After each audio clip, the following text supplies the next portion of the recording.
जय हिंद भाइयों, स्वागत है आप सभी का एक और नई वीडियो में। आज की इस वीडियो में हम एसएससी के स्टेनोग्राफर के जो 700 से ज़्यादा वैकेंसी निकली हुई है उसके लिए ऑनलाइन आवेदन करेंगे।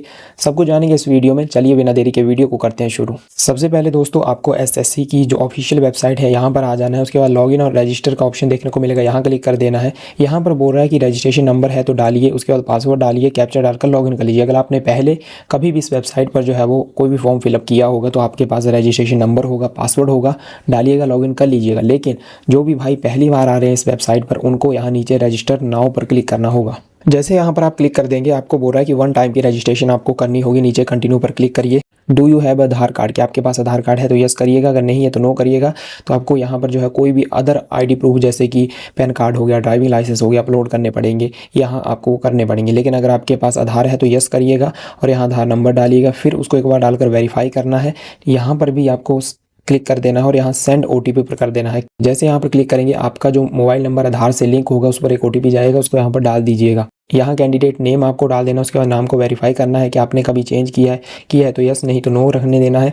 जेंडर सेलेक्ट करेंगे यहाँ से, उसके बाद वेरीफाई करेंगे। डेट ऑफ बर्थ यहाँ पर आपको डालनी है, उसके बाद डेट ऑफ बर्थ को भी वेरीफाई कर देना है। यहाँ से सिलेक्ट करेंगे और आसानी से इसको डाल लेंगे। जैसे कि ईयर हो गया, पहले ईयर सेलेक्ट कर लिया, उसके बाद यहाँ जो मतलब मंथ है वो सिलेक्ट कर लिया और यहाँ से डेट सेलेक्ट कर लेंगे आसानी से। उसके बाद अपने फादर का नेम डालिएगा, वेरीफाई करिएगा, मदर नेम डालिएगा, उसको भी वेरीफाई कर दीजिएगा। यहाँ पर आपको डालना है कि आपने जो मैट्रिक की हुई है वो किस बोर्ड से, उसके बाद उस बोर्ड को वेरीफाई करना है। 10th का आपका क्या रोल नंबर रहा है उसके सर्टिफिकेट के ऊपर, आपके मैट्रिक के ऊपर वो डाल दीजिएगा, उसको वेरीफाई करिएगा। कब आपने जो है वो 10th पास की, मैट्रिक पास की, वो ईयर आपको यहाँ पर बताना। Highest level of education qualification, ये आपकी जो पढ़ाई है वो आपने कब कहाँ तक की है, डिप्लोमा है या ग्रेजुएशन है, पोस्ट ग्रेजुएशन है या इंटर ही पास है, पीएचडी है, वो यहाँ से आप सिलेक्ट कर लीजिएगा। उसके बाद अपना मोबाइल नंबर डालेंगे और यहाँ पर एक ईमेल आईडी डाल देनी है। मोबाइल नंबर डालेंगे, ओटीपी वहाँ भी जाएगा और एक ओटीपी आपकी ईमेल पर जाएगा, उसको वेरीफाई कर देंगे और सेव एंड नेक्स्ट पर क्लिक कर देंगे। ओटीपी वेरीफाई होने के बाद जो आपके सामने पेज खुलकर आएगा दोस्तों वो ये वाला रहेगा, ठीक है। इसमें देख लीजिएगा सबसे ऊपर लिखा होगा योर रजिस्ट्रेशन नंबर, ये देखिए योर रजिस्ट्रेशन नंबर सबसे ऊपर लिखा होगा। कंटिन्यू पर यहाँ क्लिक कर देंगे। इस पेज पर आप आ जाएंगे। यहाँ पर आपको एक पासवर्ड सेट करने को बोलेगा। ऊपर आपका रजिस्ट्रेशन नंबर शो होगा, पासवर्ड सेट करने को बोलेगा। पासवर्ड मिनिमम 8 कैरेक्टर का होना चाहिए। उसमें जो है वो अपर केस हो गया, लोअर केस हो गया, वो भी इंक्लूड करना है, नंबर भी इंक्लूड करने हैं और साथ ही स्पेशल कैरेक्टर भी यूज़ करने हैं। जैसे कि आपका नाम मोहित है तो एम इसमें जो है वो कैपिटल लेटर में लिख देना और बाकी जो है वो लोअर में। और जैसे आप लिख देंगे उसके बाद कोई भी संख्या यूज़ कर लीजिए, जैसे कि 224 हो गया। उसके बाद कोई स्पेशल कैरेक्टर यूज़ करना है, जैसे हैशटैग हो गया, @ हो गया और पासवर्ड बना लीजिए। नीचे देख लीजिएगा यहाँ पर उसको कंफर्म करना है फिर से डालकर। यहाँ एक सिक्योरिटी का क्वेश्चन 2 पूछेंगे आपसे, उनका नॉर्मल से होते हैं, जवाब दीजिएगा आप सिलेक्ट करके और सेव एंड नेक्स्ट पर कर दीजिएगा क्लिक। आपके सामने खुलकर जो पेज आएगा उसमें एडिशनल डिटेल्स आपको डालनी होगी। सबसे पहले कैटेगरी सिलेक्ट करिएगा, उसके बाद वेरीफाई करिएगा उसको, नेशनैलिटी इंडियन ही रहने वाली है। विजिबल आइडेंटिफिकेशन मार्क आपको बताना है, आपकी जो बॉडी पर कोई ऐसा आइडेंटिटी मार्क है जो आपको यहाँ पर जो है वो ऐड करना। क्या आप पर्सन विद बेंचमार्क डिसेबिलिटी में आते हैं तो यस करिएगा, नहीं आते हैं नो। यहाँ पर आपसे टाइप ऑफ डिसेबिलिटी भी पूछ रहा है कि किस टाइप की जो है वो आप में डिसेबिलिटी है। उसके बाद सर्टिफिकेट है तो उसका नंबर डाल दीजिएगा। परमानेंट एड्रेस मांग रहा है दोस्तों, यहाँ पर जो एड्रेस वाला सेक्शन है इसमें सारा अपना एड्रेस भर दीजिएगा। जैसे कि विलेज हो गया, पोस्ट ऑफिस हो गया, तहसील हो गया, डिस्ट्रिक्ट हो गया, स्टेट हो गया, वो सारा भर देंगे। उसके बाद स्टेट यहाँ सेलेक्ट करना है, डिस्ट्रिक्ट अलग से, और आपके जो एरिया का पिन कोड है वो यहाँ पर डाल देना है। आपसे पूछ रहा है is present address same as permanent address, क्या आपका जो प्रेजेंट का एड्रेस है वही आपका परमानेंट एड्रेस है, यानी जहाँ पर आपका जन्म हुआ है कि आप प्रेजेंट में भी वही रह रहे हैं, किसी और स्थान पर चले गए हैं, तो आपको यहाँ पर डालना है। अगर सेम है तो यस करेंगे, अगर प्रेजेंट अलग है तो यहाँ अलग से उसको फिलअप करेंगे, सेव एंड नेक्स्ट पर कर देंगे क्लिक। 1 टाइम रजिस्ट्रेशन डिक्लेरेशन बोलेगा, यहाँ से आई एग्री पर करना है क्लिक और डिक्लेयर कर देना है। जैसे ही दोस्तों आप ये प्रोसेस कर लेंगे तो आपके मोबाइल या ईमेल पर एक मैसेज आएगा कि आपकी रजिस्ट्रेशन कंप्लीट हो चुकी है और वहाँ पर एक नंबर भी आपको दिया होगा, रजिस्ट्रेशन नंबर दे दिया होगा। और जो याद रखिए आपने जो पासवर्ड सेट किया है वो भी आपको याद रखना है और लॉगिन और रजिस्टर के ऑप्शन पर कर देना है क्लिक। जो आपको रजिस्ट्रेशन नंबर मिला होगा वो डाल देना है यहाँ ऊपर और जो आपने पासवर्ड क्रिएट किया होगा वो यहीं पर डालना है और यहाँ कैप्चा डालकर लॉगिन कर लेना है। आज के टाइम में बाज़ार में जब आप जाते हैं किसी भी सेंटर में तो बहुत फ़ीस ली जाती है इस तरह के फॉर्म को फिलअप करने की, तो मैं नहीं चाहता कि आपसे कोई ऐसे इतनी फ़ीस ले, आप खुद भरें और अच्छे से भर सकते हैं। जैसे ही दोस्तों आप लॉगिन कर ले, स्टेनोग्राफर के लिए करने वाले हैं तो इसलिए अप्लाई पर करेंगे क्लिक। नीचे आ जाना है दोस्तों, फिल फॉर्म पर क्लिक करिएगा। पर्सनल डिटेल जो होगी आपकी वो पहले से फिलअप हुई होगी, क्योंकि आपने रजिस्ट्रेशन किसमें की होगी। तो सबसे नीचे आ जाना है और नेक्स्ट पर क्लिक कर देना है। अभी आपको यहाँ पर क्वालिफिकेशन की डिटेल भरना, हाईएस्ट एजुकेशन क्वालिफिकेशन क्या है वो आपको सिलेक्ट करना है। इस पोस्ट के लिए जो भी एलिजिबिलिटी क्राइटेरिया है, क्या क्वालिफिकेशन होनी चाहिए, वो यहाँ से आपको बता देनी है कि हाँ इन्होंने जो है वो इंटर मांगा है, आप पास हैं या इसमें अभी अपीयर हुए हैं वो बता देना है। कब आपने जो है वो इंटर पास की थी, किस ईयर में, वो यहाँ से सिलेक्ट कर देंगे दोस्तों। उसके बाद स्टेट, किस स्टेट से आपने अपनी इंटर पास की है वो स्टेट यहाँ से सिलेक्ट कर लेनी है। जैसे आप स्टेट सेलेक्ट करेंगे उसके बाद उस बोर्ड का नाम भी यहाँ पर आएगा। जैसे मान लीजिए मैंने कोई स्टेट यहाँ से कर ली, तो जैसे स्टेट सेलेक्ट करेंगे नेम ऑफ बोर्ड, यानी उस स्टेट में जितने बोर्ड हैं किस बोर्ड से आपने किया वो भी बता देना है, रोल नंबर बता देना है इंटर का, उसके बाद परसेंटेज कितनी रही है या CGPA कितना रहा है वो डालेंगे और सेव एंड नेक्स्ट पर कर देंगे क्लिक। अब दोस्तों यहाँ पर एडिशनल इन्फॉर्मेशन आ रही है, ठीक है। यहाँ पर बोला है कि आप एक्स सर्विस मैन हैं, आपने काम किया शुरू में, अगर है तो यस करिएगा। फिर उसकी डेट ऑफ ज्वाइनिंग वगैरह, डिस्चार्ज कब हुए, कितना सर्विस आपकी रही, वो सारी डिटेल एक्स सर्विस मैन की भरनी होगी। अगर नहीं है तो नो करेंगे।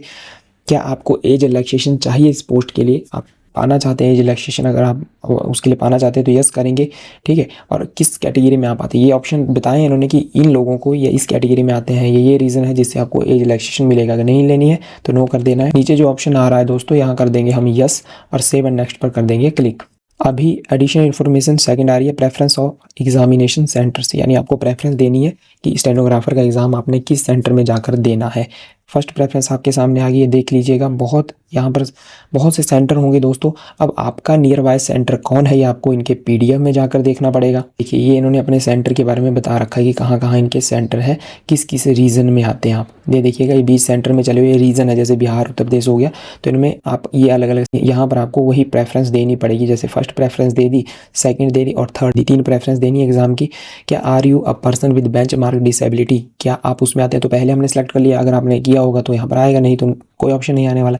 यहाँ पर do you have a physical limitation to write, क्या आपको लिखने में कोई मतलब दिक्कत है, अगर है तो वो भी आपको फिर यहाँ पर यस कर देना है। अपलोड करना है वो सर्टिफिकेट जो आपको बताएगा, अगर नहीं है तो नो करने देंगे।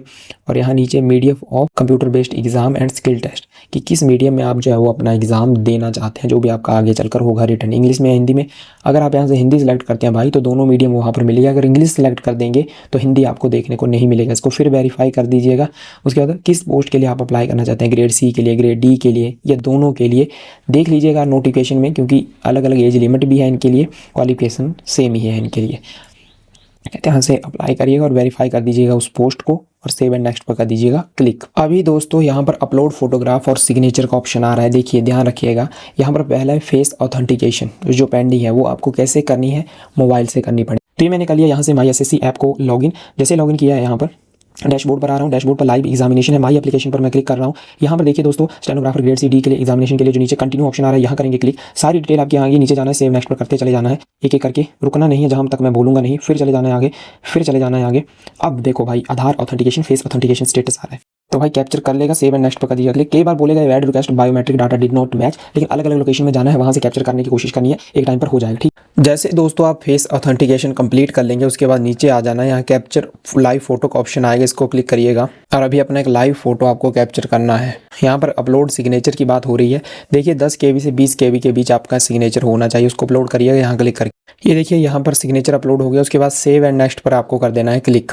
अभी आपके सामने जो पेज खुलकर आया है इसमें प्रीव्यू है आपके फॉर्म का, जो भी डिटेल आपने भरी हुई है सारी आपको नीचे तक देखने को मिल जाएगी। जैसे पर्सनल डिटेल हो गया, उसके बाद नीचे जाएंगे आप तो यहाँ पर एजुकेशनल डिटेल हो गया और एडिशनल डिटेल्स हो गया, ये जो सारा प्रेफरेंस आपने दिया होगा, अपलोड फोटो सिग्नेचर, वो नीचे आ जाएगा, सेव एंड नेक्स्ट पर कर दीजिएगा क्लिक। अभी बिल्कुल लास्ट स्टेप में हम पहुंच चुके हैं, डिक्लेरेशन की बात हो रही है। यहाँ पर इनका ये कहना है कि आपने जो भी मतलब फॉर्म भरा है वो आपने चेक कर लिया है, अब यहाँ से डिक्लेयर कर देंगे तो कोई चेंजेस होगा नहीं, फिर करेक्शन विंडो का इंतजार करना पड़ेगा। आई एग्री पर करेंगे क्लिक, यहाँ जो कैप्चा दिया है उसको भर देंगे, उसके बाद सबमिट पर कर देना है क्लिक। ये देखिए फॉर्म रिसीव्ड हो चुका है, लेकिन पेमेंट की बात हो रही है कि आपको अभी पेमेंट करनी है, तो मेक पेमेंट के ऑप्शन पर करना है।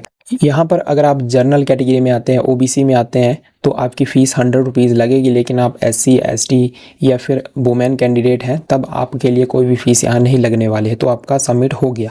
अभी जिनको सबमिट करनी है वो यहाँ से कर सकते हैं, बहुत ऑप्शन मिलेंगे आपके पास। यहाँ UPI पर जैसे हम क्लिक कर देते हैं तो कन्फर्म करके यहाँ पर देखो QR कोड से भी यहाँ पर स्कैन करके आसानी से आप पेमेंट कर लेंगे। यहाँ पर टाइमिंग भी चली हुई है, इससे पहले आपको कंप्लीट करनी होगी पेमेंट। अभी मैं नहीं करने वाला हूँ, जस्ट आपको दिखाने के लिए ही मैंने ये फॉर्म को यहाँ तक फिलअप किया। जैसे ही आप यहाँ से पेमेंट कर लेंगे, होम पेज पर आपको आ जाना है। पेमेंट करने के बाद जैसे आप पेमेंट कंप्लीट कर लेंगे तो यहाँ पर आपको देखने को आपको माई एप्लीकेशन पर आना है। ये देखिए यहाँ पर आपको जैसे आपने जो फॉर्म फिलअप किया होगा स्टेनोग्राफर ग्रेड सी और डी का, तो यहाँ पर जो ये मेक पेमेंट आ रहा है ये नहीं आएगा ऑप्शन। यहाँ पर जैसे यहाँ पर आ रहा है ना प्रिंट का ऑप्शन, ये देखिए साइड में राइट साइड में, वैसे ही यहाँ पर इसके नीचे भी एक ऑप्शन आएगा प्रिंट का, और जैसे आप उस पर क्लिक कर देंगे तो इस तरह से आपने जो फॉर्म फिलअप किया होगा उसका प्रिंट आ जाएगा उस फॉर्म का। तो इस तरह से आप एसएससी स्टेनोग्राफर के फॉर्म को घर पर ही आसानी से जो है वो भर सकते हैं, मोबाइल से भी भर सकते हैं। आप कोई इसके लिए लैपटॉप की ज़रूरी नहीं है कि कंपलसरी होना चाहिए, आप एक स्मार्टफोन से भी इसको आसानी से फिलअप कर सकते हैं। बहुत ही ईजी है। ये वीडियो मैंने इसलिए बनाई क्योंकि आपको बाहर किसी भी सेंटर में जब आप भरवाते हैं तो काफ़ी फ़ीस ली जाती है वहाँ पर, तो यहाँ आप आसानी से, थोड़ा टाइम लगता है, आप भर सकते हैं। अगर उतना भी टाइम आपके पास नहीं है तो दिए गए नंबर से भी आप संपर्क कर सकते हैं, हमसे भी आप फॉर्म को फिलअप करवा सकते हैं बहुत कम फीस में। मुझे उम्मीद है दोस्तों ये वीडियो आपके लिए हेल्पफुल रही होगी और रहेगी भी। मिलेंगे बहुत ही जल्द इसी तरह की एक और नई वीडियो के साथ, तब तक खुश रहिए। जय हिंद, जय श्री राम।